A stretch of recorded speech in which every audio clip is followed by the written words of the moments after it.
RS Bengali ক্লাসরুমে সকলকে স্বাগত। আজকের ভিডিওতে আমি পশ্চিমবঙ্গ প্রাথমিক শিক্ষা পর্ষদের অন্তর্গত চতুর্থ শ্রেণীর ইংরেজি পাঠ্য বইয়ের 2026 সালের দ্বিতীয় পর্যায়ক্রমিক পরীক্ষার মডেল প্রশ্নপত্র নিয়ে আলোচনা করব। আমি কখনোই বলবো না যে এই ভিডিওতে আলোচিত প্রশ্নগুলোই তোমরা পরীক্ষার প্রশ্নপত্রে হুবহু কমন পাবে, তবে একথা নিঃসন্দেহে বলতে পারি যে এই ভিডিওতে আলোচিত প্রশ্নগুলো ভীষণ গুরুত্বপূর্ণ প্রশ্ন, পরীক্ষায় আসার মতো প্রশ্ন। তাই তোমরা পরীক্ষা দিতে যাওয়ার আগে অন্তত একবার হলেও এই প্রশ্নের উত্তরগুলো তৈরি করে যেও। তোমাদের সুবিধার জন্য আমি সম্পূর্ণ প্রশ্নের উত্তর এখানে করে দিয়েছি, তাই আমি চাইবো তোমরা ভিডিওটা স্কিপ না করে একদম প্রথম থেকে শেষ পর্যন্ত দেখো। তো কথা না বাড়িয়ে শুরু করছি আজকের মূল ভিডিও। এক দাগে বলা হচ্ছে, read the passage carefully and answer the following questions. এখানে তোমাদের পাঠ্য বইয়ের একটা অংশ তুলে ধরা হয়েছে, যে গল্পটাতে ঝিনুক নামে একটা মেয়ের কাহিনী রয়েছে। ওই স্টোরিটা তোমরা একটু ভালো করে পাঠ্য বই থেকে পড়ে নেবে, এটা আমি আর আলোচনা করলাম না। আমি প্রশ্নের উত্তরগুলো তোমাদেরকে বলে দিচ্ছি। A. Underline the correct answer from the given alternatives. এর আগে বলা হচ্ছে, হোয়ার ডাজ ঝিনুক লিভ? এখানে উত্তর হবে Alipurduar. B. What does Jhinuk's father tell her about? উত্তর হবে Kolkata. Why could Jhinuk's father not come home? এটার উত্তর হবে he had some urgent work. B দাগে ট্রু ফলস রয়েছে। A. Jhinuk lives with her father in Alipurduar? এটা ফলস হবে, সে তার মায়ের সাথে থাকতো, বাবার সাথে নয়। ঝিনুকের বাবা কলকাতায় কাজ করতো, উইকেন্ডে বাড়ি যেত। বি.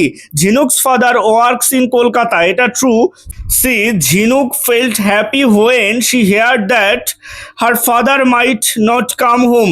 এটা ফলস, সে কখনোই খুশি হয়নি তার বাবার না আসার কথা শুনে। সি দাগে চলে আসছি, বলা হচ্ছে, হোয়াই ওয়াজ ঝিনুক ভেরি স্যাড? কেন ঝিনুক খুবই দুঃখিত ছিল?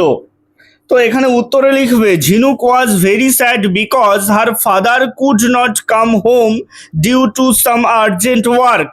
এবারে চলে আসছি প্রশ্নের পরের অংশে। বিদাগে বলা হচ্ছে, what had Jhinuk's father told her about Kolkata? উত্তর হবে, he had told her about the metro rail in Kolkata. C. What did Jhinuk do after dinner? উত্তর হবে, she went to sleep after dinner. এবারে চলে আসছি দুই দাগে। এখানে একটা প্যাসেজ দেওয়া রয়েছে, এটা ভালো করে পড়ে নিচে এর থেকে দেওয়া প্রশ্নগুলোর উত্তর করতে হবে। আমি সংক্ষেপে বলে দিচ্ছি এখানে কি লেখা রয়েছে। India was in the clutches of the British for more than 200 years, অর্থাৎ ভারত 200 বছরেরও বেশি সময় ধরে ব্রিটিশদের শাসনের অধীনে ছিল।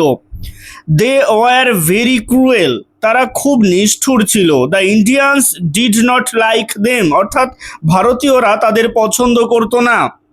Indians fought for the freedom of their motherland, অর্থাৎ ভারতীয়রা তাদের মাতৃভূমির স্বাধীনতার জন্য লড়াই করেছিলেন।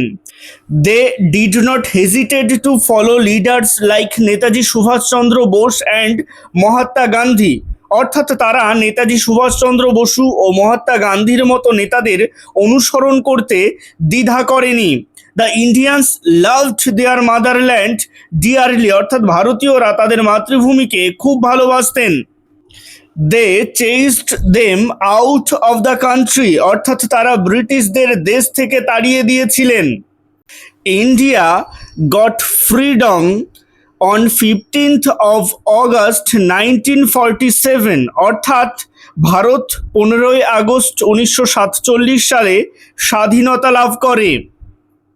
This day is observed as the independence day of India, অর্থাৎ এই দিনটি ভারতের স্বাধীনতা দিবস হিসেবে পালন করা হয়।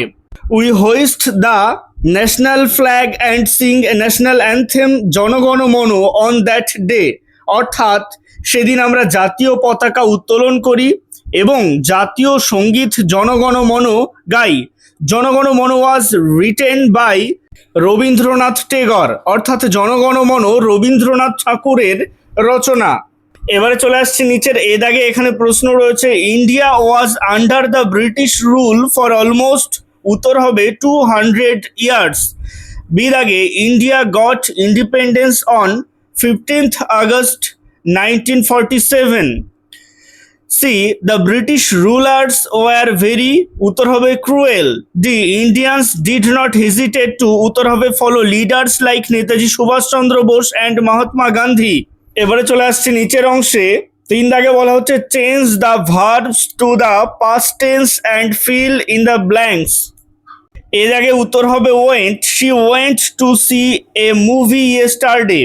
বি দাগের অ্যান্সার হবে gave, Sudipa gave her friend a pen yesterday. C Rimita's cousin, এখানে উত্তর হবে came to his home yesterday. D দাগের অ্যান্সার হবে was, it was a memorable tour for her. এবারে চলে আসছে 4 দাগে, এখানে বলা হচ্ছে underline the verbs that are in the present continuous tense. তো এ দাগের অ্যান্সার হবে ইজ ডান্সিং, বি দাগের অ্যান্সার হবে ইজ লাফিং, সি দাগের অ্যান্সার হবে ইজ বাইং। 5 দাগে বলা হচ্ছে underline the adverbs in the following sentence. A দাগের অ্যান্সার হবে সাডেনলি, বি দাগের অ্যান্সার হবে অ্যাংরিলি, সি দাগের অ্যান্সার হবে স্লোলি, ডি দাগের অ্যান্সার হবে অলওয়েজ। এবারে চলে আসছি প্রশ্নের পরবর্তী অংশে। এ দাগ এখানে বেশ কিছু বাক্য দেওয়া রয়েছে, এগুলোর থেকে রেগুলার ভার্বস এবং ইরেগুলার ভার্বস আলাদা করতে হবে। তো এর মধ্যে রেগুলার ভার্বস রয়েছে শুধু ওয়ার্কস, ইরেগুলার ভার্ব রয়েছে শুধু স্যাং, স, ফট।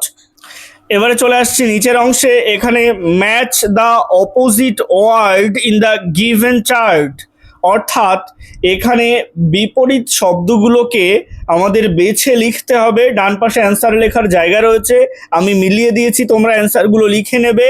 ফ্রেন্ড মিলবে ফো এর সাথে, ফ্রিডম মিলবে বন্ডেজ এর সাথে, স্লোলি মিলবে ফাস্ট এর সাথে, উইক মিলবে স্ট্রং এর সাথে।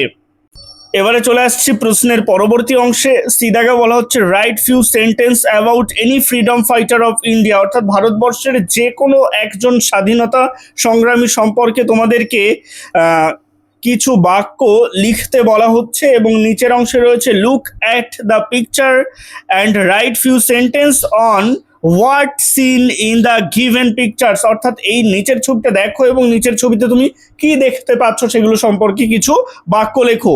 তো আমি ফ্রিডম ফাইটার অর্থাৎ স্বাধীনতা সংগ্রামী সম্পর্কে কয়েকটা বাক্য তোমাদেরকে লিখিয়ে দিচ্ছি। এগুলো যদি তোমাদের সহজ বলে মনে হয় তোমরা এটাই লিখতে পারো বা নিজেরাও এই প্রশ্নের উত্তর তৈরি করে নিতে পারো। আমি নেতাজি সুভাষচন্দ্র বোস সম্পর্কে লিখিয়েছি। Netaji Subhash Chandra Bose was a great freedom fighter of India. He was born on 23rd January 1897 in Kotak. He loved his country very much. He formed the Indian National Army. His famous slogan was "Give me blood and I will give you freedom." We respect and remember him for his bravery. আজকের ভিডিওটা এই পর্যন্তই। ভিডিওটা ভালো লাগলে অবশ্যই একটা like করে দিও এবং একই ক্লাসের বন্ধুদের সাথে ভিডিওটাকে শেয়ার করতে ভুলো না। ভালো থেকো, সুস্থ থেকো সকলে, আর অবশ্যই RS বেঙ্গলি ক্লাসরুমের সাথে থেকো। সবশেষে একটাই রিকোয়েস্ট, এখনও পর্যন্ত যারা চ্যানেলটিকে সাবস্ক্রাইব করে উঠতে পারোনি তারা অবশ্যই চ্যানেলটিকে সাবস্ক্রাইব করে দিও এবং পাশে থাকা বেল আইকনটিকে প্রেস করে অল বাটনে ক্লিক করে দিও নতুন ভিডিওর আপডেট সবার আগে পেতে।